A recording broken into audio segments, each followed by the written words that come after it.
Hi guys, welcome back to my YouTube channel, and today we're going to talk about how to use a protractor. Make sure to like and subscribe to the video. Let's get into it. So here is a protractor. It is a semicircle with degrees on it because you use degrees for angles. So now I'm going to teach you how to use it. You put the middle of the protractor to the angle you're looking at, and you put it to the intersecting lines of the angle.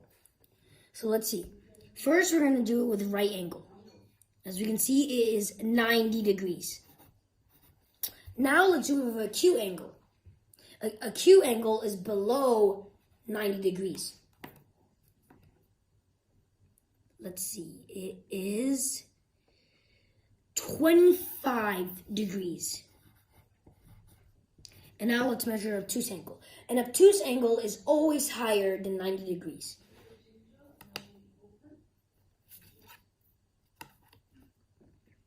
As we can see, it is 126 degrees. And for the final one is a straight angle. All of us know that a straight angle is 180 degrees.